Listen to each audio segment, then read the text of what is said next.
Yes po, yan po ay isa lamang po sa parte ng bidyong ito na kung saan ay may mensahe ang ating running senator na si Pastor Kibuloy. Kaya wag po natin kalilimutan iboto si Pastor Kibuloy kaya sa darating na eleksyon.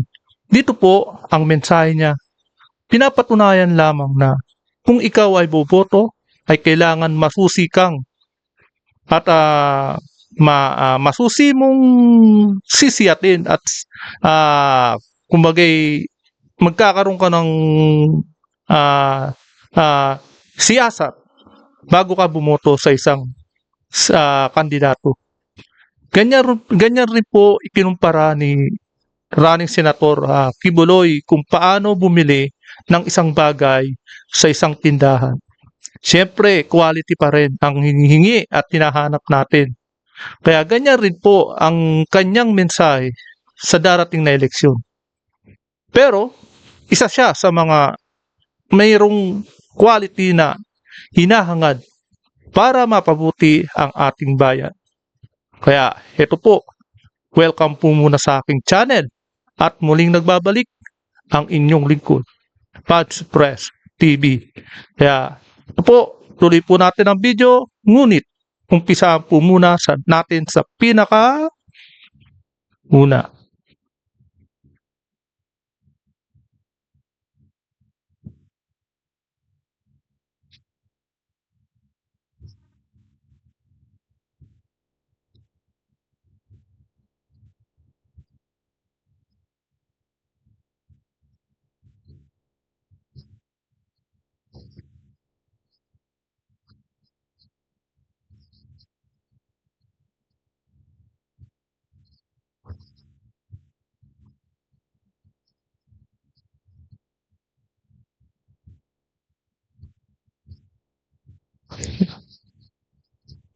Yan po.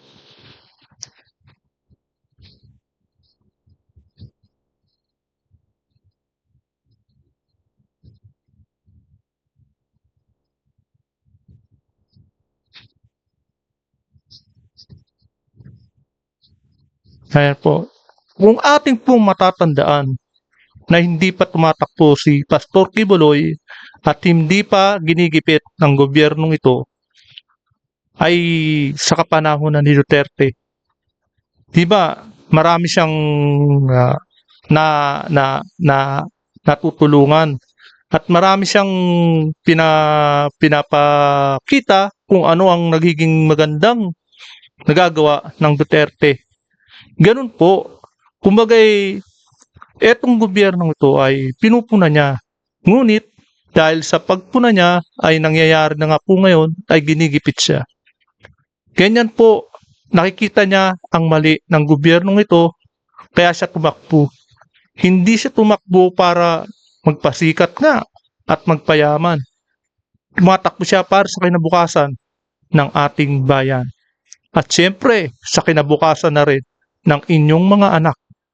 Kaya ituloy po natin ang video ito.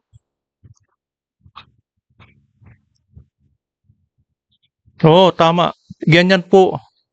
Malamang ay matutupad niya ang kanyang ipinangako at tutuparin niya ang kanyang goal, ang kanyang pangako, ang kanyang plano kapag po siya ay nanalo.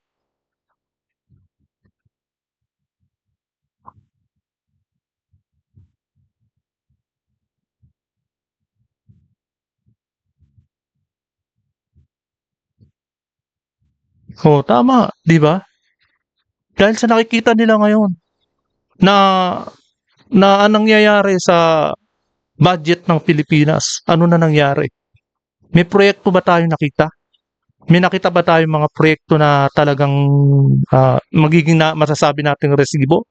Wala po, di ba?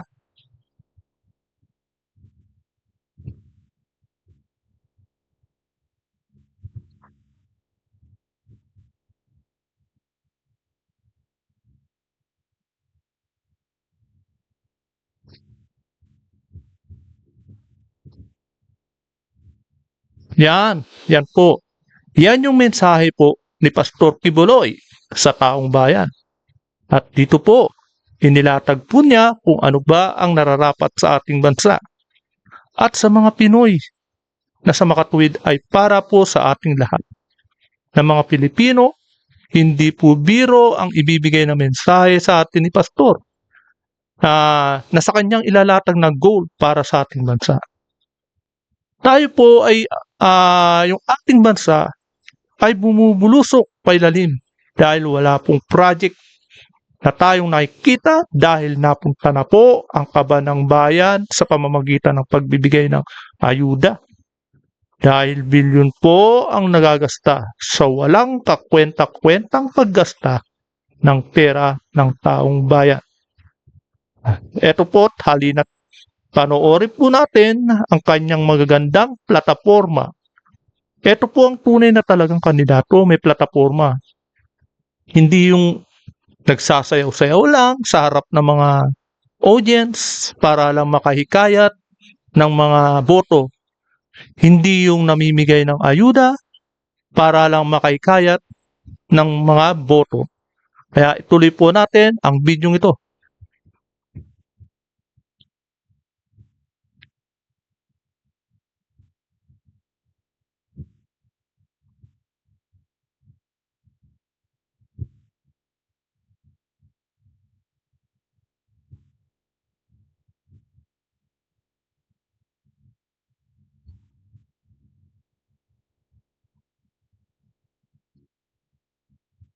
Opo, yan po.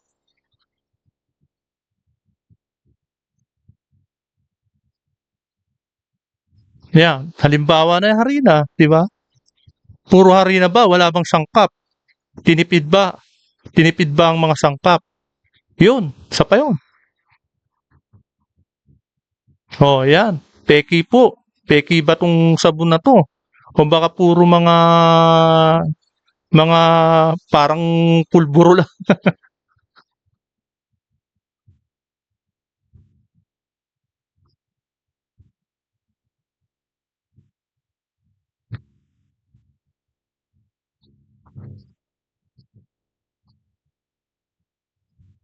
Oo, tama. Dahil sa quality. Opo. So yan na po. No, di ba? Nung sila ay bukas pang SMNI noon, nagkaroon ng debate. Diyan, siya pa ang talagang bumukas ng debate. Sa ibang network, nagkaroon din. Pero mas maganda ang debate noon sa SMNI ng mga senador. Doon lumabas ang talagang kulay ng mga senador na tatakbo.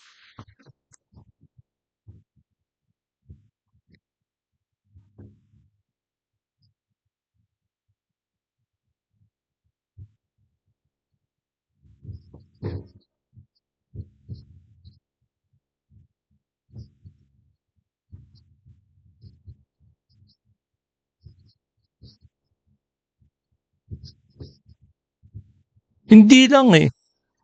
Di ba may mga senador na dati na tumakbo noon at naglingkod ng mahigit 10 taon na dyan na tumanda?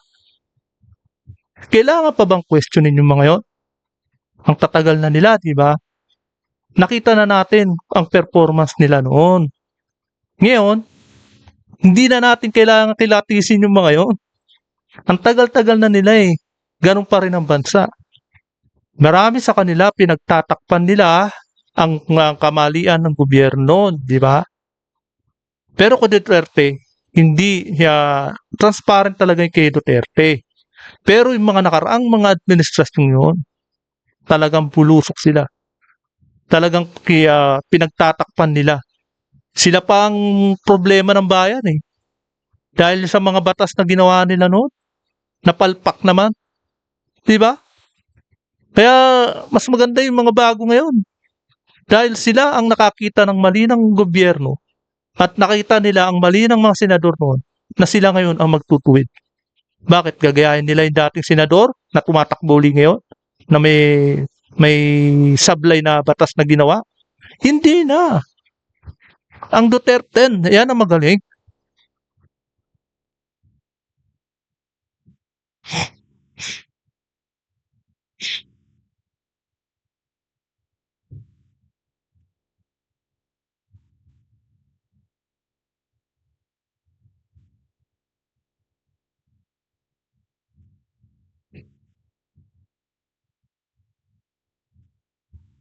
Ayan ang suliranin natin ngayon bukod sa bilihin, ang edukasyon. Malamang at sa malamang, talagang tataas at tataas pa ang tuition dahil sa walang pondo ang gobyerno. Hindi nila masubsidy ang edukasyon dahil tinapyasan nila ang pondo ng edukasyon. Yan po ang magiging problema sa susunod na mga taon kung may budget pa na kakasya sa edukasyon gawa ng kabalastugan sa ginawa nila sa GAA.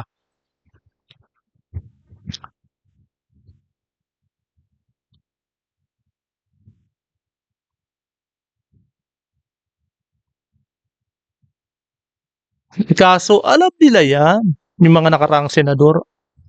Tumagal sila dyan, alam na nila yan. Kaso paliko, pasablay ang ginawa nila. Dahil unang-una, nangurakot sila. Pera ng bayan, binulsa nila.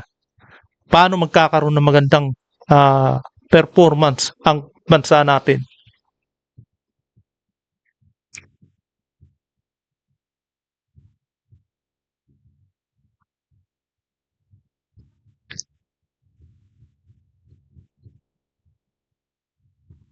Pero dapat hindi na tayo nagtatanong para sa mga dating senador na dahil alam na natin ang kabalastugan nila. Alam na natin ang naging performance nila at alam na natin ang pag-ugali nila noon kung paano nila sinira ang bayan.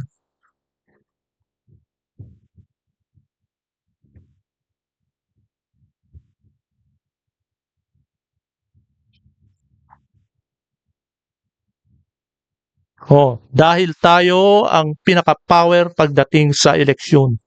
Kaya lahat po tayo dapat bumoto at bumoto tayo ng tamang tao at tamang magiging senador.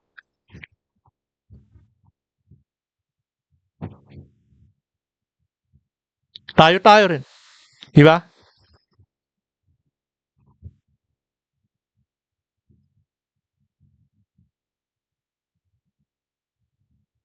So, tama. Number one talaga ang magsasaka. Dapat ang magsasaka dumadami.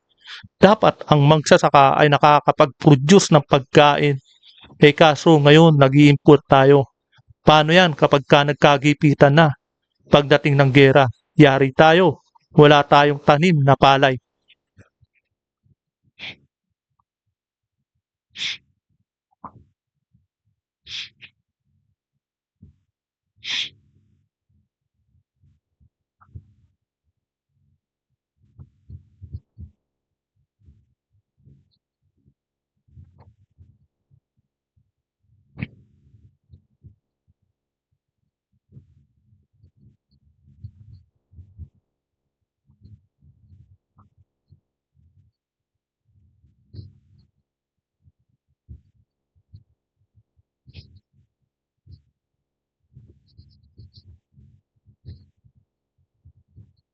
Yan po, pagtitiwala sa mga kandidato na number one ay pagtitiwala kay Pastor Kibuloy. Si Pastor Kibuloy ay hindi na po kailangan magpasikat, hindi na kailangan magpayaman, at hindi na kailangan mamulitika. Ang nais nilang po ay ang plano at goal ay mapabuti ang ating bansa at mapabuti ang Pilipinas. Sila po ang sasawata sa mga nagkukurap na gobyerno. Siyempre, sisiyasatin din nila kung sino-sino sa mga nakaraang na politiko ang nangurakot ay siya rin nilang sisitahin at siyempre, iimbestigahan nila yan. Makakabawi tayo kapag ang Duterte ay nanalo sa eleksyon na ito.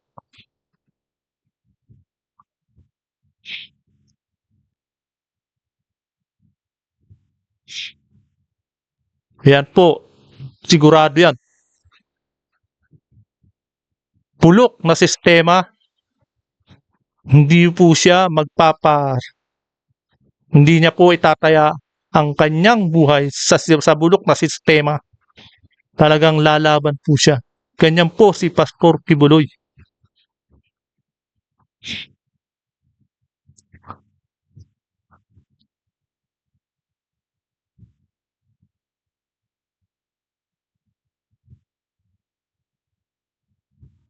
No po, kailangan.